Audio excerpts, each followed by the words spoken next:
चक्षुर उन्मिलितं येन तस्मै श्रीगुरुवे नमः। श्री चैतन्यमनोभीष्टं स्थापितं येन भूतले स्वयं रूप कदा मह्यं ददाति स्वपदान्तिकं। नमो विष्णुपदाय कृष्णपृष्ठाय भूतले श्रीमते भक्तिवेदांत स्वामिनिति नाम्ने नमस्ते सारस्वती देवी गौरवाणी प्रचारिणे निर्विशेष शून्यवादी पाश्चात्य सतारिणे।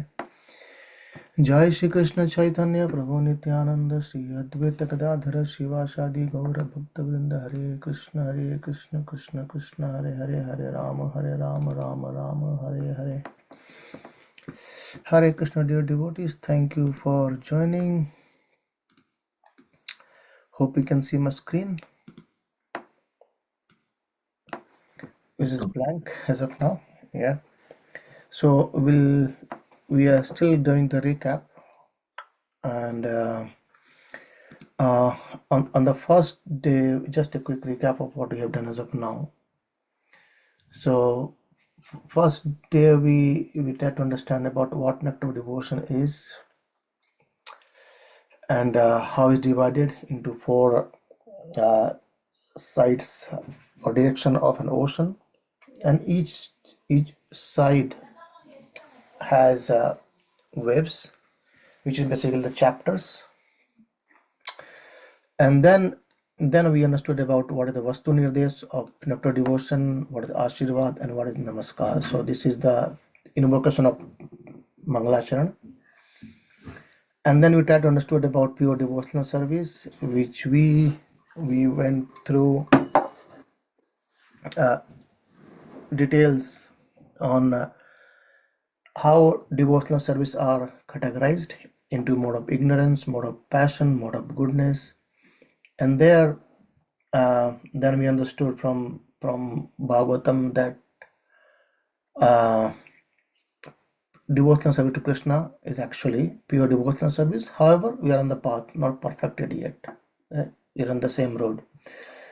We just started, we can say, no, we have just started our car, but we haven't reached our destination yet, but on the go. Then after that, the next day we discussed about the definition of pure devotional service given by Rupa Goswami. There's no material desire and not covered by jnana and karma. So when it says no material desire, anya avilasa sunyam. Sunyam means become zero. There is no material desire. However, it doesn't say about jnana and karma zero. No. So by jnana and karma actually, which helps us to understand more. But it's not covered by that. It's not covered by the impersonalism or not covered by the karma kanda. Not following karma completely as a means of goal, not as a jnana, right? But taking help from those like in Bhagavad Gita, Bhagavatam, Chaitanya Charitamrita. These are jnana. These help us to understand the real truth. And then we started discussing about the six benediction which is offered by, or we can say as unique characteristics offered by bhakti. Yeah. Kleshagni Shubhada Moksha Jagrata Sudurlava Sandananda Visheshatma Sri Krishna Akarshani Sa. So we understood about how it relieves from material desire. And then we actually went a bit more detail understanding what is material desire and how by performing bhakti gradually we are clearing our or purifying our own self, right? And then on the next day or third week of recap, we discussed about what is happiness. Happiness got three types: happiness from objects, happiness from the soul, and happiness from the Supreme Lord, bliss. And I think I was just a few minutes back, I was reading Jaiva Dharma, and let me speak it out. And in Jaiva Dharma, it says that also, yeah, okay, I think that's not in the context, that's a different context actually. Yeah. Yeah, that's a different context, so I'll leave it for now. And there we understood that eternal bliss is the supreme, the highest, and object happiness from object is temporary. Even siddhist and bhakti is temporary, and liberation is jnana, which is also not eternal. Yeah, and yeah, in Java Dharma, I just read that even if we, well, not in Java Dharma. I think I was reading Canto 7 this morning. There, Prabhupada writes in one of the purports saying that even if we attain Brahmaloka, sorry, not Brahmaloka, to the impersonal Brahman, we'll come back again. If I quickly turn, just nearby only, so yeah, Prabhupada says that we come back again from impersonal Brahman because that's not the ultimate thing. Yeah, right. Okay.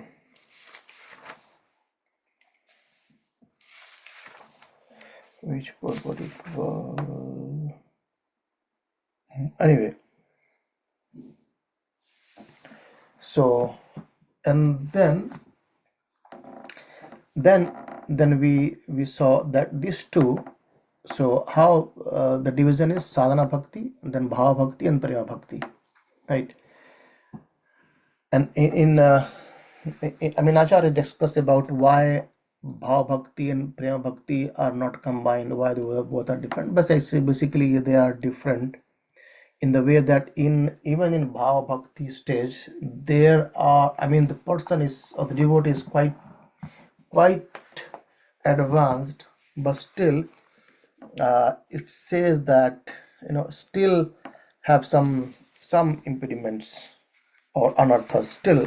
I mean, very very minute. It cannot be seen by sadhana bhaktas, but yes, that is still a bit there, and that is why prema is a superior and is defined as ethics. Yeah, which is completely pure. So that says, in bhava bhakti, the rasas are not completely manifest. Is manifested but not complete, and anarthas are still, some traces of anarthas are still there. And in bhava bhakti, even no constant interaction with Krishna. Yeah, but in prema bhakti, there is no tinge of anartha, is completely gone, and rasas are completely manifested. The devotees on this platform, they understand, they know their sarupa, and they can actually constantly interact with Krishna in their mood. Yeah. So when we perform sadhana bhakti in a prescribed way as instructed by process, we get relief from mental distress.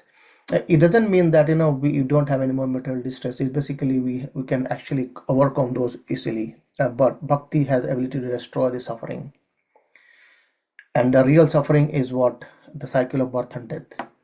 And then we understood about how bhakti is all auspicious. There we discussed the qualities of auspiciousness. Yeah. uh, yeah, and third one was making liberation as insignificant, and the bhakti is rare. So last week we actually discussed about this point of rarity, how bhakti is rare. Yeah. So that is from next to without devotion. Let me go there.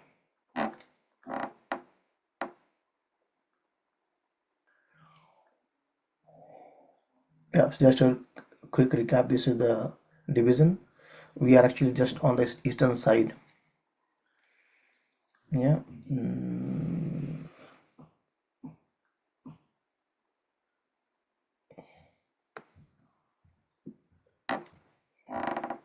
Suvada. Yeah. Auspiciousness. The characteristic of auspiciousness is benefits everyone. It attracts everyone. produces good qualities, and bestows super happiness. These are the 4 conditions for all auspiciousness, Subhada. And did we discuss just Subhada only, right? I don't think we have covered third and fourth. Anyone remembers? Did you cover this one? Moksha Lavajakrita and Sudurlabha?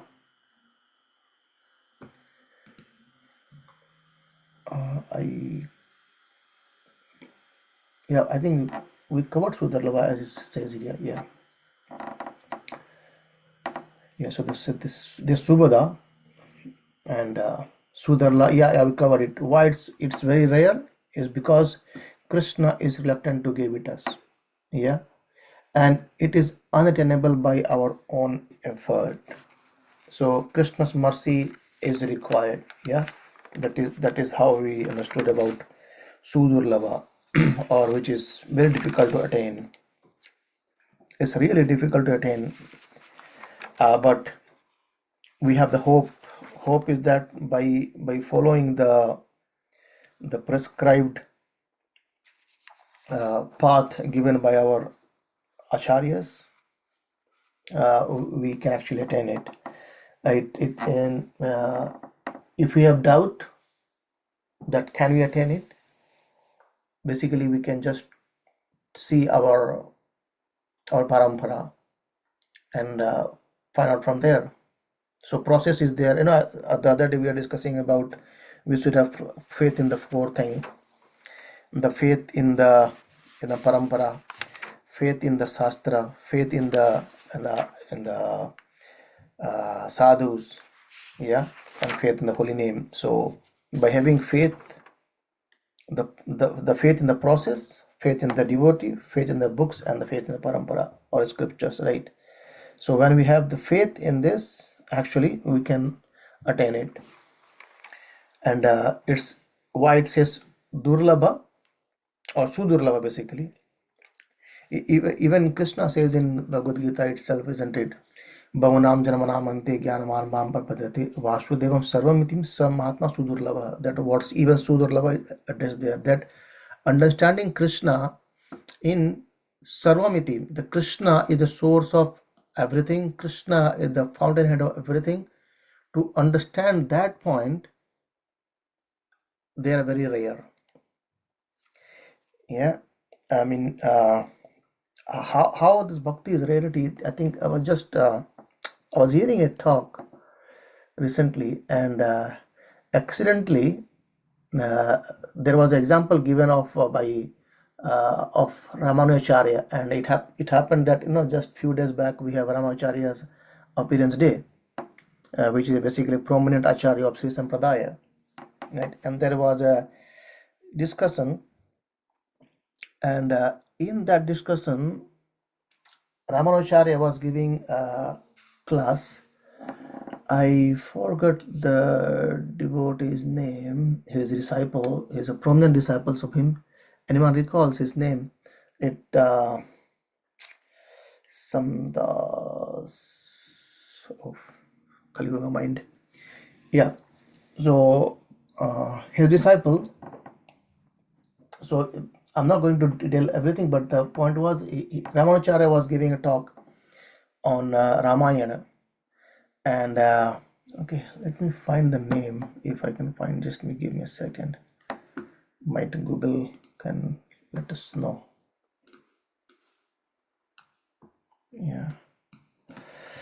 Ramanujacharya.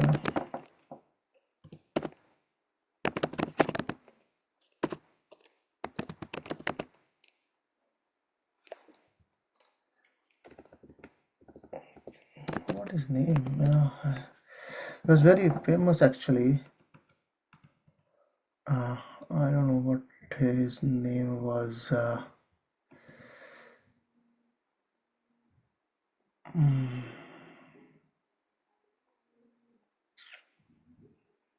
Okay, anyway, let's not dig into that. It's fine.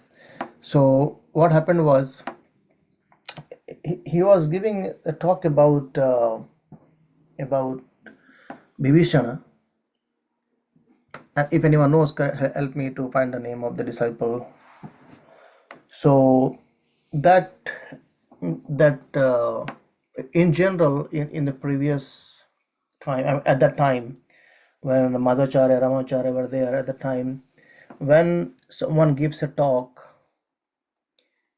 no one gets up from the class, right? No one gets up from the class. Everyone pinpointed silently hearing the class. It's not like that a phone is ringing, someone is calling. No, it's all stopped at the time. So he was giving a talk on Vibhishana. He's saying that how Vibhishana came with his two associates to surrender at the lotus feet of Lord Sri Ram, the Lord Ramachandra. Oh, again, is tomorrow. Coincidentally, everything is happening, So tomorrow is Ramanomi. Yeah. So Lord Rama, when Vibhishana was brought into that his camp, Lord Ram asked everyone, Sugriva, Bal, and others, yeah, that shall we accept Vibhishana or not? And everyone said no. And while this talk was going on,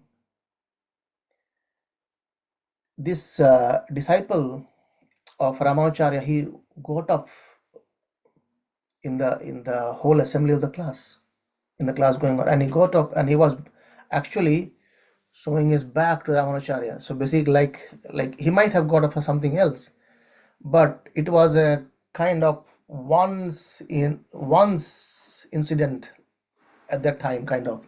So everyone was amazed, and how could someone stand up in the class and to go out? And Ramanacharya asked him, "Oh, what about the case? What happened?" I'm still trying to think the name of the disciples from back of my mind, but anyway, he says, "How could you are leaving the class?" And he could not see his face. Ramanacharya could not see his face, and when he turned out, actually he was crying profusely. Tears were flowing from his eyes like a torrent. And then Ramanacharya asked, "What happened? Did I said something wrong in the class, or what happened? Why are you crying so much?" Then his disciple, he said that Bibhisana is one of those devotee of Lord Rama, surrendered soul. If he is in front of Lord Rama and no one is ready to accept him as in his Rama's camp, then what hope I have that Lord Ram or Krishna or Hari is going to accept me? I mean, if you see this context, it literally amazing to see the thought of the devotees stating that what I am so conditioned. Vibhishana was so surrendered, even in the Lanka where Ravana was ruling and his all everything. Still, he was chanting the name of Lord Rama. He was so dedicated, so surrendered to the Lord Rama. Even he is not been accepted into the camp of Lord Rama, then what hope I do have? And that's why he was crying a lot. And then Ramanacharya replied stating that,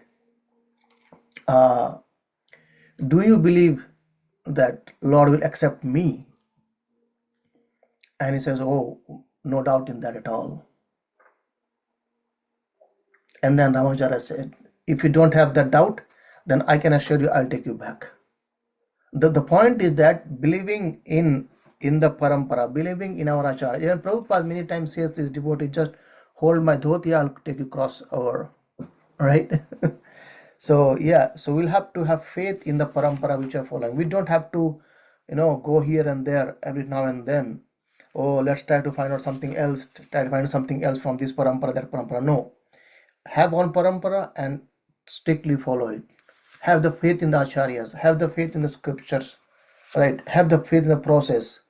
The fire burns in one of the book. I think that's the Nama Rahasya, if I'm not wrong. His Holiness Sachinanda Swami Maharaj writes about the holy name, potency of holy name. Sorry, I'm not sure why I'm got distracted talking differently, but I think it's still in the context. Where Sachinanda Maharaj says that the potency of holy name is to liberate us, no doubt. The point is that he gave example that the fire has the potency to burn. However, if we bring a log of wood which is completely wet, right? So the fire which we are trying to burn the wood, it might take longer because the fire has to dry the water in the wood first and then it can burn the wood. So fire has the capacity to burn, but it may take longer because the wood is dry. It's not that the potency of fire has gone, it's because the object which we are trying to burn is a bit stubborn. So it means it's ourself. We are so conditioned that it may take a bit time for our purification, but believe that the fire will burn the wood. It means have faith that the holy name work. And then Maharaj said that fire will burn the water and make the wood dry and then burn the wood. In a similar way, holy name or the process or a parampara will purify our heart. It depends upon how much degree we are inclined to, how much surrendered we are. Ye thama prapadante tam tasyo bhajamaham. Krishna says the way you surrender unto me, I will reciprocate accordingly. So it's onto us, it's our effort, right? It's our effort, and then mercy is already there of the Lord. Yeah. Okay, so the other point of why it is durlava. Yeah, why it's extremely rare, because Krishna want to completely checks that we are on the proper line, and we have so much of faith in line. Yeah. Okay. And also it's been described that Lord may give us mukti, but he hesitates to give bhava and prema. Yeah, I think there is a verse. If I try to find out, I think that's in Srimad Bhagavatam. That's 5:6:18. Let's see. Oh,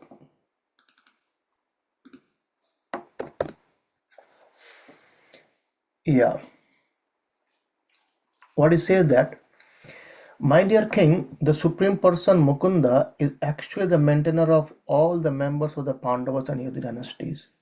He is your spiritual master, worshipable deity, friend, and the director of your activities. To say nothing of this, he sometimes serves your family as a messenger or servant. This means he worked just as ordinary servants do. Those engaged in getting the Lord's favor attain liberation from the Lord very easily, but he does not very easily give the opportunity to render direct service unto him. Right? This is the context. That is why bhakti is sudurlava or rare to attain. Yeah, right. Okay, so let us try to see the next two part. Yeah. Any quick questions, comment as of now? I know today we discussed a bit differently, but yeah. Yeah, Prabhu, what's the difference between Prem Bhav and pure Prem? I know you said anaratas, Anartha. desires, but yeah, anatas.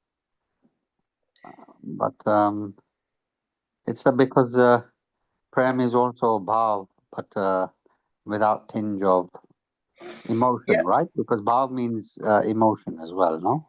yeah. Bhava is emotion, and prema is completely fructified emotions, right? So the two gradation is that as I said, in the bhava there still got some anartha. Anartha means you can say the impediments, some traces of impediment, some like anartha. If you see one way what anartha is like someone getting angry, right?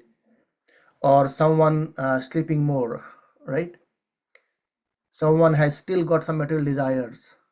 So these are the anarthas actually, or impediments on the path of bhakti.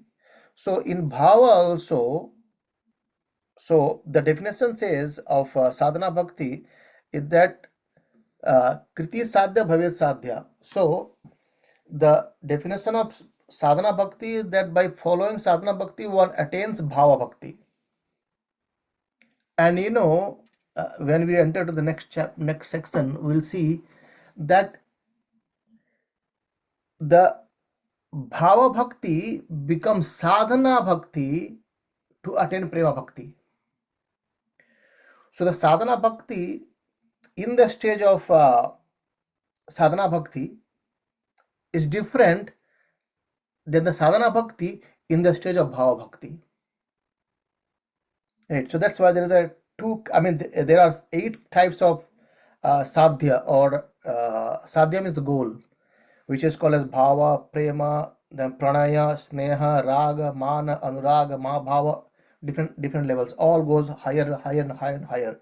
So bhava remains, you can say, at the lowest of these stages of bhakti, right? And then from higher, bhava is prema, and higher is pranaya, then sneha, then raga, then mana, then anuraga, and then mahabhava. And mahabhava is actually Srimati Radharani's, in that way. So the point is, yes, still there are some subtle differences between bhava and prema, where the definitions describes that in bhava stage, still rasas, or the relationship, or can the interaction between Lord is not completely manifested to the devotee. I'm just giving the literal examples or the point because we have not realized that stage yet.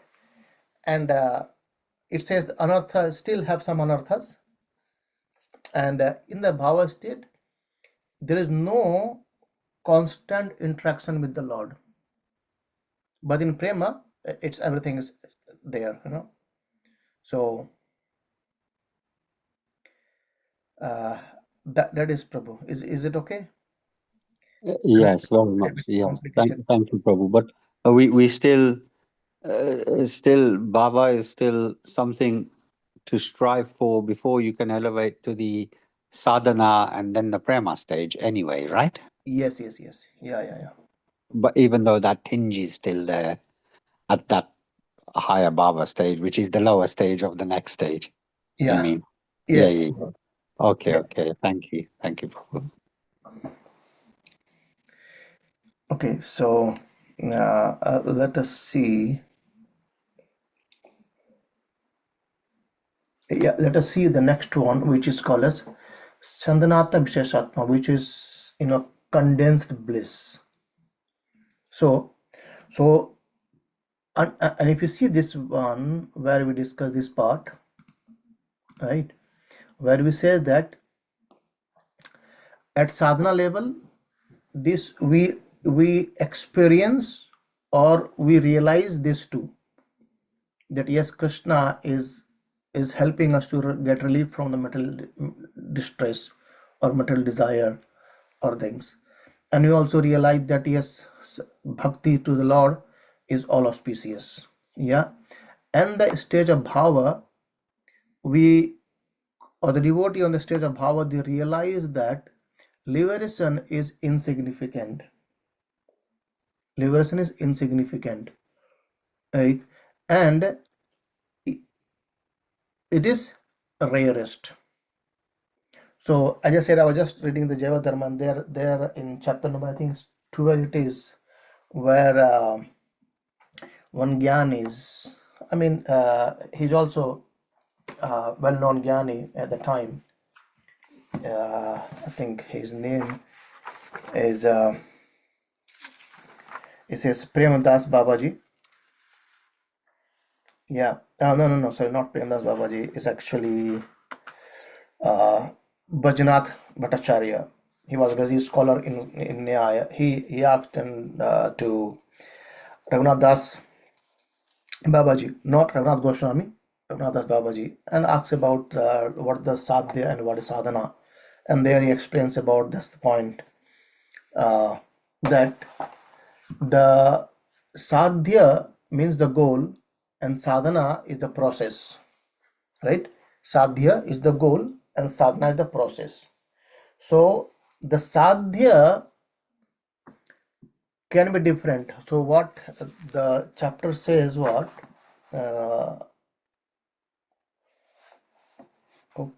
where it is gone. Yeah, what it says, what if you see here the categories,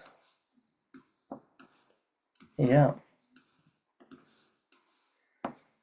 so is the item, or you can say yeah, item you can say as it, and here it is the process. One second. Yeah, and the goal. So he talks about three things. Well, he talks about karma or karmi, then he talks about jnani and bhakta. This is Jivadharma chapter number 12. So he said that for the karmis, the goal, which is sadhya, or you can say this as sadhya, right? It's a sadhya, and this process is sadhana, yeah, which is called as,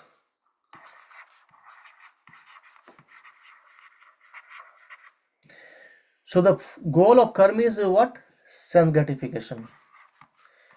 He tried to find out the ways, the means by which we can enjoy more. So the way he can find out to enjoy more is the process, right? Okay, I will earn this much money. I will go to this business. I will do that. I will do this. That is how is the way. And Gyan is, he finds that liberation is the goal. Liberation means what? Denying the material happiness. Deny material happiness. He understands that he's disgusted of this material happiness. He understands that it's never ending. However, bhakta's process is devotional service, and goal is also devotional service. The practice of devotional service to attain the devotional service, or go more deeper in that way, right? So where it is, where was it? Yeah, here. So let us see what condensed bliss is now. So sorry, I think I was going back here explaining that these things on bhava stage we realize these two things. Now on the prema stage we understand. So here also we have the bliss, right? We have the bliss here as well, but this bliss, and this is condensed bliss, like milk and condensed milk like that, you can say. So in the prema stage these two more is realized, condensed bliss and attraction to Krishna. So that is the fifth one, Sandanananda Visheshatma. So at the stage of prema, the fifth characteristics of pure devotional service manifest. which is means incalculably condensed blessed, listed the nectar devotion as the happiness become of being coming one with the Supreme. Yeah, nothing can penetrate metal because its molecular density is so concentrated. Similarly, the happiness of Prema Bhakti is so densely concentrated that nothing else can penetrate it. No other perception or thought can even momentarily register in the devotee's mind. Yeah, so this is the stage of Sandhananda Visheshatma. There's always Ananda is right, Ananda. And here is Sandra means condensed. It's condensed bliss. They experience condensed bliss. They even do not care about anything else. Even they ignore, even even the thought of ignorance doesn't comes with them. Many times when in Goswamis, right, what happens? Many times many philosophers they come and try to discuss philosophy and then do argument, and then okay, let's prove who is higher, you or me, kind of that, And what Goswami is to say, he says, no, no problem. You are the winner. Go ahead. Let us be remain here. We are happy with our own bhajana, right? So, if you see the Bhakti Rasamrita Sindhu, if we can go there, I think I have to find our words. Yeah. So rare we discuss very rare. Here, yeah, composed of condensed bliss. What it says that the infinite bliss that arises from attaining self-realization is an infinitesimal drop in the ocean of bhakti's happiness. Yeah, this is the definition. What it says, brahmanando bhaved esha chet prarabdha guni krata naiti bhakti sukhambode paramanu tulam api. His comparison is given. I mean, something compared to is something is infinite and something is infinitesimal. I mean, there is no comparison, right? You cannot compare a whole ocean with a drop of water. Yeah, so that is where this condensed bliss is. It is where Maharaj writes here that nothing can penetrate metal because its molecular density is so condensed. Yeah, so the bliss of Brahmanand, the bliss of Brahman realization, right, which actually accumulated by samadhi lasted for half of Brahma's life. Can you imagine? What it says, right? Prarabdha is basically is a one prarabdha. There are two prarabdha of our Brahma's life, 50 years and 50 years. So it says that the bliss someone can attain by completely in samadhi for half of Brahma's life. So because Gyanis they attain samadhi, and then where they can get the bliss, or yogis they can get samadhi and they get the bliss. So if you can see that the bliss someone can attain by completely absorbed in samadhi, which can go for half a life of Brahma, that bliss even cannot be compared to Paramanu Tulam, to the drop of bliss they get from bhakti. Are you getting a point? So this infinite bliss of self-realization or attaining the self Brahman, right? I'm struggling to explain this point, but see, just imagine that by attaining self-realization or merging to the Brahman, they get infinite bliss, or in our material term, let's try to understand this point. Yeah, in the material term is like is by working hard, someone get, this much $1,000 billion, like that, whatever amount, huge amount. Oh, okay, I think I got a good example now. I was just watching the TV for the news, and it says that the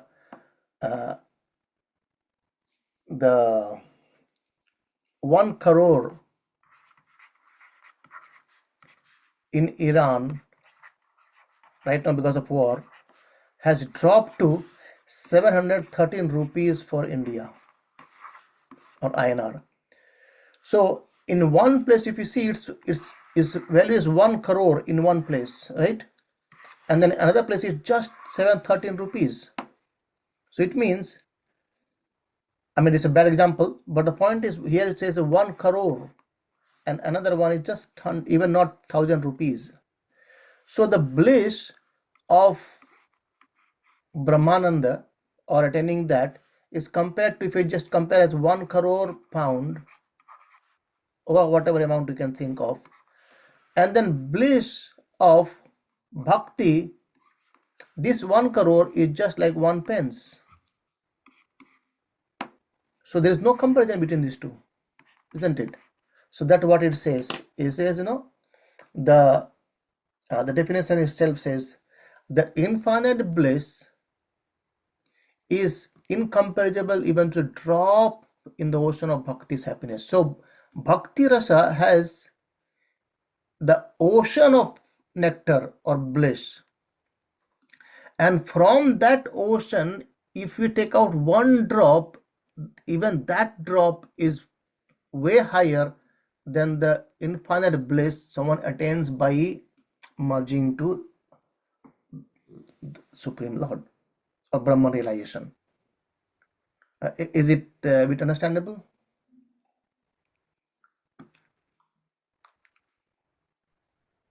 Hare Yes, Krishna, no? Prabhuji. Prabhuji, can you please explain it again? This is the last Yeah. line. So, Yeah, thank you. yeah, I know it's a bit difficult one even for me to get to make it points. So, by bhakti, one can get the bliss of ocean, right? And from that ocean, if you just take out one drop, that single drop of happiness is way more than the infinite bliss someone attains by Brahman realization.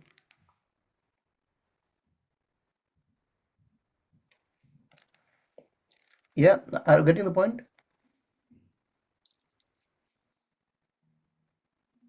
Or anyone can? Yes, Prabhu. Yes, thank you so much. Actually, I was thinking that one way to see it is on a theoretical level, the way you are explaining it, which is fantastic, very nice. But once we have the experience of being, say, for example, in a kirtan, just to be in an ecstatic kirtan and being in spiritual bliss, that's when you actually realize this is true. Yeah, yeah, certainly, certainly. So this is the process by which we can realize this. The point is, even the one drop of that bliss is way higher than infinite bliss of attaining supreme realization. So this example, right? So we have, let me, yeah. So you have, just example, let's say you have 1 pence, right? And someone has 1 crore, some other you can say as a other currency, right? XYZ currency. So in that currency, someone has 1 crore. It means he is, you can say, is millionaire, for example, right? But that currency compared to your currency, it's lesser than 1p. Does it make sense now? So this 1p is greater than 1 crore of that. Is it okay now?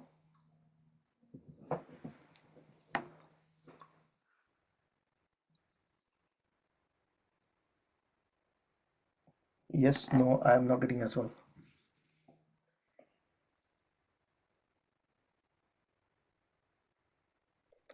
Yes, Prabhu. I guess the best way to experience it. Yeah, There, certainly. there is Jnana knowledge and Vijnana, realized Yeah, knowledge. No? Vigyanas, Pratyaksha also. certainly. Pratyaksha, by direct perception. Once you have the taste for it, then you actually see that it's true. Yeah. I mean, certainly it's more of experiences than understanding. In another way, Rupa Goswami also explains that. Let's see the other way. He says that the material happiness. I think we discussed that earlier here actually, when sometime we discussed that point actually. Yeah, here. So let's recap that one. So how he says that the bliss in the material world, if you see this as a mountain, right, and this bliss in the heavenly, or you can say as heaven, this mountain is like huge, it becomes insignificant here. This part, the bliss of material world, it become insignificant as compared to the bliss in heaven. In a similar way, the bliss in heaven becomes insignificant to the bliss of Brahman realization. And the bliss of Brahman realization becomes insignificant as compared to the bliss of bhakti.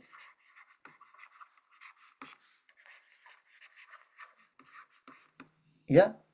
So that is the point here. There's a point is being described here as that. Sorry, here it is. The infinite bliss, which you can say as this bliss. This is infinite, and that is become insignificant in compared to the bliss of the bhakti. Oh, I didn't realize time is already 5 past now. Yeah, okay, let's see the reference a bit, and then it might clear some more to us. Srila Rupa Goswami is the author of first reference. Srila Rupa Goswami says that in the Brahmananda, or the happiness of becoming one with the Supreme, is multiplied by 1 trillion fold, it is still cannot compare to an atomic fraction of the happiness derived from the ocean of the devotional service. Yeah, I think it makes a bit more clearer then. The Sanskrit for 1 trillion fold is prarabdha, which means the highest conceivable number. This reference shows that the bliss of pure devotional service is incalculable. Yeah, the remaining 2 references found in page 15 show that the bliss of prema bhakti completely eclipses the happiness derived from the any other means. Yeah. Okay. Now I think we will stop today here. We'll come back next week to discuss these 2 more points. I mean, meanwhile, if anyone have any questions, yes, Mataji. Prabhuji, can we get recording of today's class? Because I want to go Yes. through again. It was little like, uh, I can't say complicated, but better to revise it. Yeah, no, but I think that's why we try to go on revising it again. This section. Yes, I'll send the recording, no problem. Okay, Prabhuji, Yeah. thank you. Hare Krishna. Hare I Krishna. think I think the subject was so blissfully deep that time became insignificant. It doesn't even feel like 9 o'clock. Yeah, I just my I just went to the clock and I say, oh, it's already 5 past. Yeah, I mean that's how it is, you know. Thank you, Prabhu. Hare Krishna. Rupa Goswami Pada Hare ki jai, Srila Krishna. Prabhupada ki jai. We'll come back again to this point again next week and last one as well. Hare Krishna. Thank you very much for joining.